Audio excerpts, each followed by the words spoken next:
Hi, everyone. So happy to have you for another episode of Spirit Club. This week, we are going to talk about the not so fun topic of resentment. It is eclipse season at the time that this airs, so it may be relevant. And, resentment, I think that's something that we all experience and has some sort of relevance at some point in all of our lives. Resentment was really coming up a lot for me in my life. So I selfishly did some work on it through writing this episode. So thank you all for providing me the opportunity to work through my own resentment and to clear that out. So here we go. What is resentment? Resentment is the accumulation of hurts, disappointments, betrayals, mistreatment over time. So it's generally not just one thing that creates resentment. It's generally more than one over time, accumulating. It can also be having been taken advantage of over time. And resentment can feel like frustration, irritation, anger, stuff like that. And generally, resentment is directed at someone or something, like the government, the company you work for, stuff like that. So, why do we feel resentful? So, there's a deeper why, a root to this resentment. And here at Spirit Club, we're all about taking ownership. And that means asking ourselves, what is my part in this resentment? So, what you're actually feeling resentful about is that you self abandoned in some way to allow those small hurts to happen. You allowed them to happen in some respect. And I know that's triggering, but stay with me. So, for those of you who aren't familiar with the concept of self abandoning, it is just as it sounds. It means that you choose belonging, being liked, or the needs of someone else over yourself. Okay? Self abandoning means you choose the needs of someone else or belonging or being liked over yourself. So let's have a quick example. Let's say you're having a stressful morning, you're trying to get the kids to school and get yourself to work, and your mother, who calls all the time, is calling.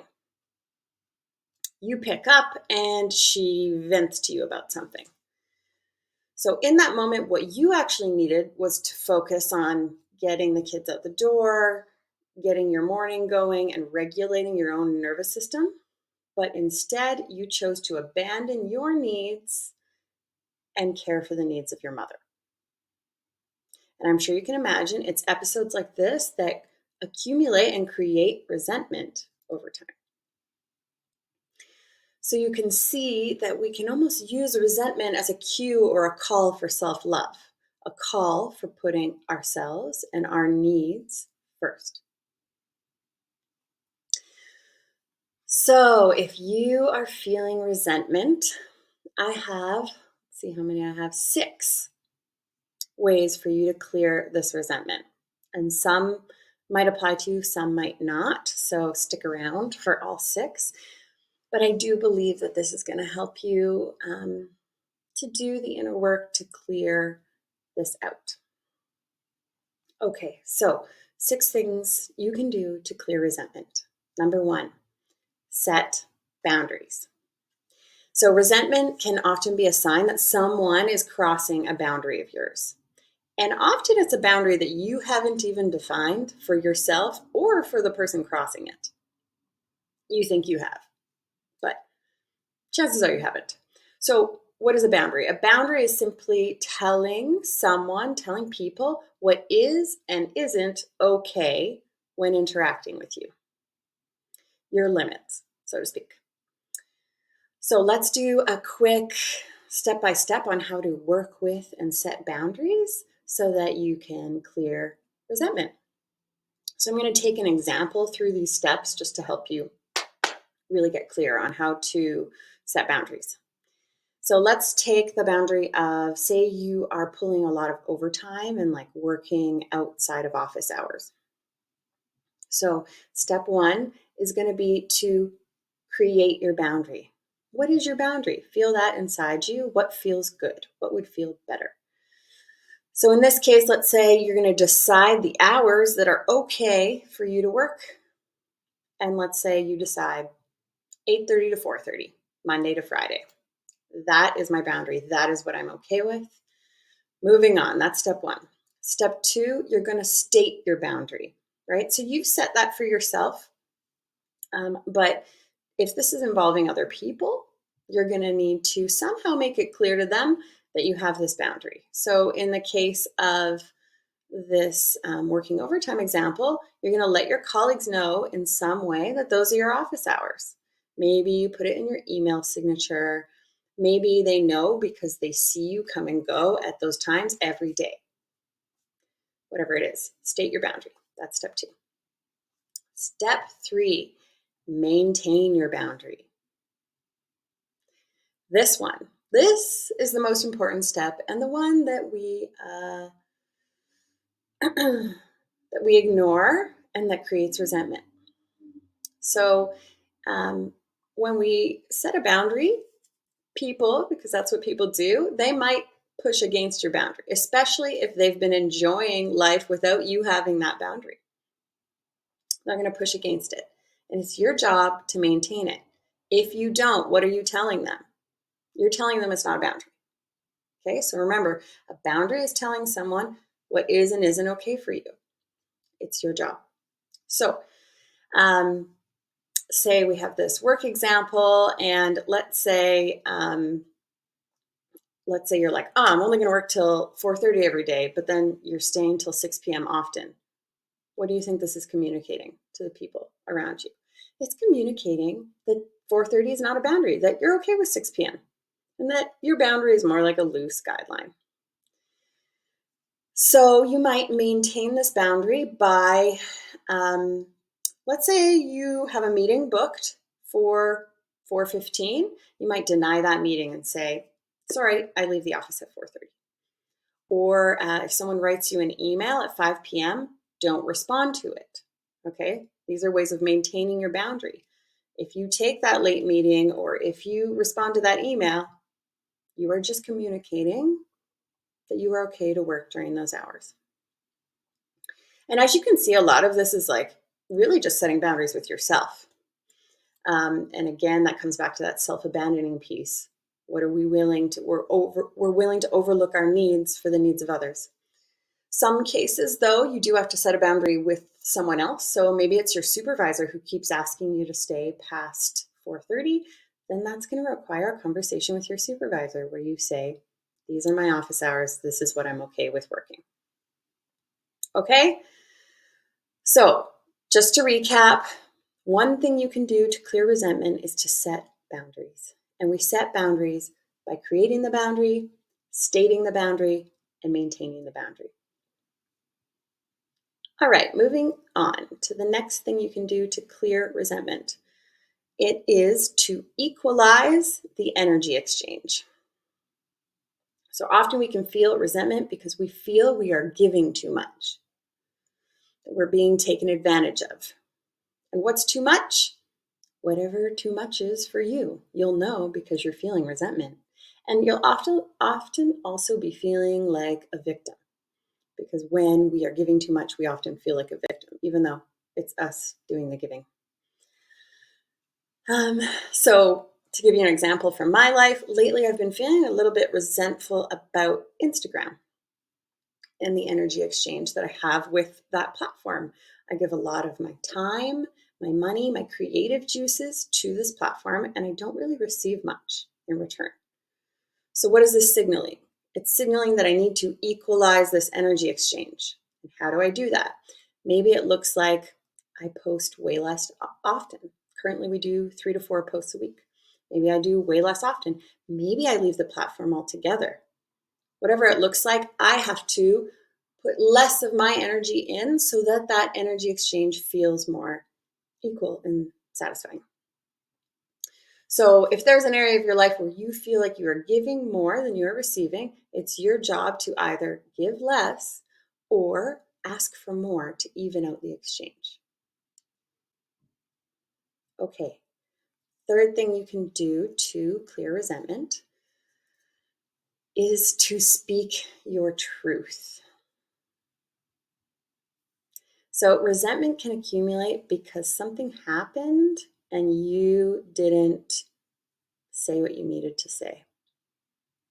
And listen, there are many reasons that we don't speak up and we don't say what we need to say. And that's another conversation. I won't get into that today. But regardless, by not speaking up, you are self abandoning. Choosing to keep the peace over meeting your need to be heard and speak your truth. And listen, I know you might be listening to this and you're like, Angel, I can't speak up. I just can't. It's so like icky and I don't want to. And I hear you. I get it. I'm actually quite conflict adverse. I will often choose to not speak up. And then I can feel those feelings of resentment building because I didn't. So perhaps I'll do some channeling for another episode on speaking our truth.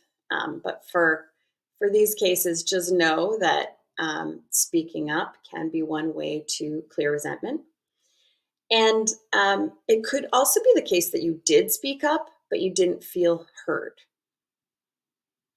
And unfortunately, we cannot control whether or not we're going to be heard. We just can't. Or that is out of our control. So you either need to be okay with speaking your truth and allowing that to be enough for you to move on, clear the resentment, and forgive, or you might need to move on from the person. That's your call. Okay, number 4, way to clear resentment. Asking for what you need and being ready to take action if what you need cannot be met by the other party. I'm going to repeat this one because I think it applies to a lot of us in this community. So, 4th way to clear resentment is to ask for what you need and be ready to take action if they aren't going to give you what you need. The minute I said that, I could feel you all sort of like brace, like, I feel attacked. But bear with me, hear me out. I see resentment all over the place. I see it all over the place with people who are asking for what they need, but not getting it. And then what do you do when your needs aren't met or they're rejected? Do you do nothing? Do you carry on like what you asked for didn't matter? I'm sorry, but the reality is there have to be consequences to a true need not being met. If you have a true need and you ask for it and it is denied, there has to be some follow through on the other side in order to continue to honor yourself. Otherwise, you're self abandoning by stating a need and then someone saying, absolutely not, I'm not doing that. And then you being like, okay, carry on. You can hear how that's self abandonment and you can hear how that will create resentment. This one I would say is very common in romantic relationships. And I just want to emphasize a true need. When you are vocalizing or telling someone a true need. The reason I'm emphasizing this is because needs sometimes can just be like a projection of our wounds. We're wounded and we're like, this other person should give me this thing. But really, in fact, it's just something we need to heal in ourselves. So there's a distinction there. I won't go too deep into that. But anyway, there have to be consequences to a true need not being met. And those consequences don't have to be leaving a marriage or leaving a job. But if you ask for what you need and the other party is unwilling to give that to you and you carry on with no changes, we are self-abandoning. I wish I could find a better word for consequences, honestly, because that really has the energy of ultimatum, which is not what I'm trying to get across here. It's more like you need to find a way to continue to honor yourself, even if the other party can't meet your needs.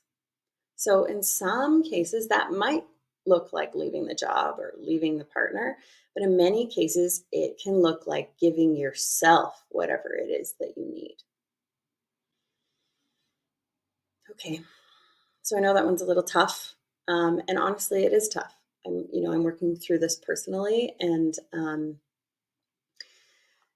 it really is like I the way that we need to hold ourselves responsible is that if we are asking for what we need and we are getting no response on the other side, we still have to do something. You can't just be like, okay, well, that's okay.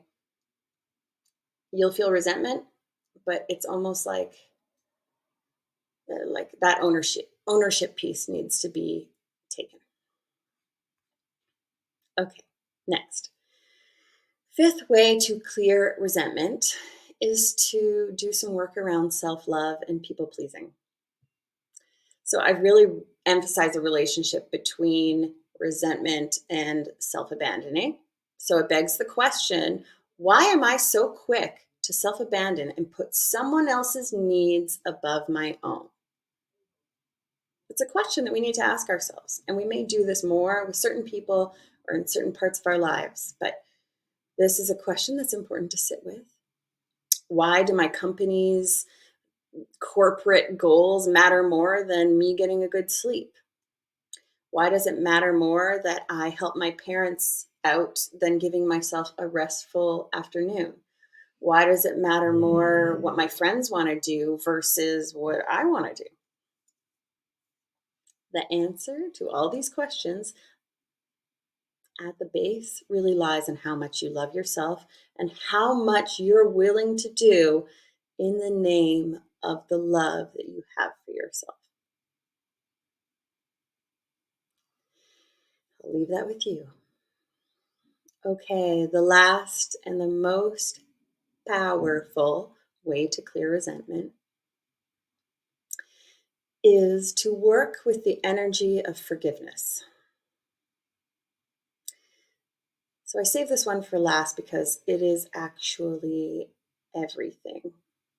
We can cerebrally work through things, we can practically work through things, but some things are better addressed on an energetic level. And in my experience, forgiveness has been a really powerful tool for that. As many of you know, I've been a student of A Course in Miracles for the past 3 years and counting. And although this course mainly teaches forgiveness, it's still probably and forever going to be a concept that I am learning. So, Course in Miracles teaches that forgiveness is actually just remembering who and what we are, that we are not separate, that we are all one love of Source. And forgiveness is not, I am going to be the bigger person and begrudgingly let go of that hurtful thing that this person did. That's kind of like um, our human definition of forgiveness, and it doesn't feel very good, right? When you're like, okay, I'm going to swallow it and be the bigger person and move on. I'm sure you can agree with me. It doesn't feel very good. It's kind of forced, and it isn't really true. So, A Course in Miracles, the concept around forgiveness is really that, we recognize that we're all living through the lens and the illusion of our egos. But that is not who or what we are. We are so much more than that. We're actually love, all of us. And when we hurt each other, it's only because we've forgotten who and what we are. And we've gotten caught up in our illusions. So I know you're listening to this and you're thinking like, what? And that's normal. Our egos are like, no, I don't, we're not going to hear that. I don't understand that. And I don't know that A Course in Miracles is really meant to be understood mentally, because then the ego is going to get in the way. So rather than to like fight to supersede all of our egos with Christ's teachings on forgiveness, I'm just going to get you all to take a minute here and close your eyes. Close your eyes and place your hands on your heart. We're going to connect to the energy of forgiveness, starting by seeing the light that you truly are.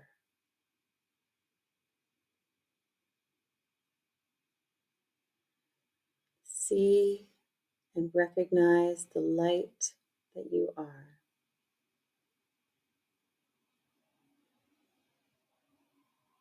You can visualize this light starting in your heart space and expanding from there until all of you is light.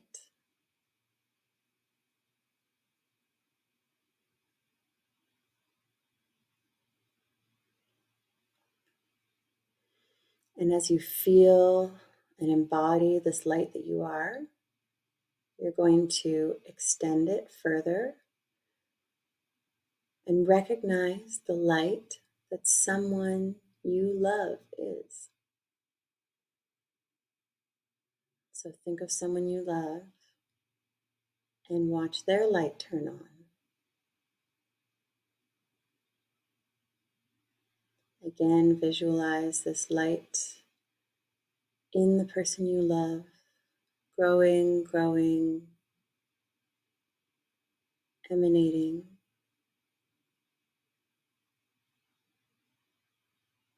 shining bright just as you are.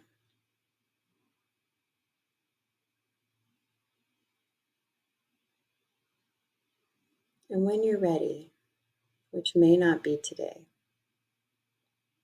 you're going to extend this light, this forgiveness, further and recognize the light that someone you currently have a grievance with holds. Think of someone you might have a bit of resentment towards, judgment, dislike. Extend the light that you are, the light that your loved one is. Extend it to this person and recognize the light that they are.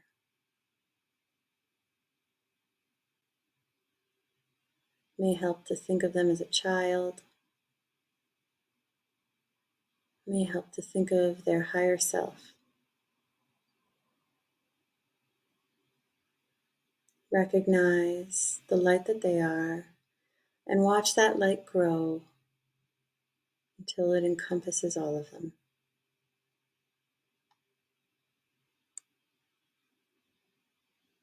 And with that, you feel your grievances, your resentment dissolves away.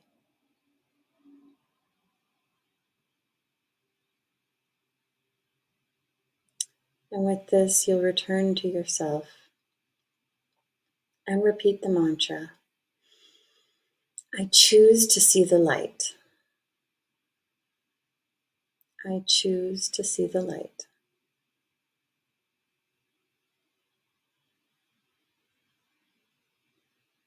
You can bask in this energy of forgiveness as long as you wish. But I will continue on with the episode. If you want to come back to me, you can open your eyes. And I hope that you can feel that sometimes we have to transcend our minds and work with the energy of something rather than practically work it out. And I know Spirit Club is really practical. I'm a Taurus, so you're going to get a lot of that. But in a sense, this is practical too, and a great way to work through and clear out resentment. And just know that as you go forward in life, every day, every moment is really a choice between the energy of love and forgiveness or the energy of fear, resentment, grievances. And you can choose to see the light.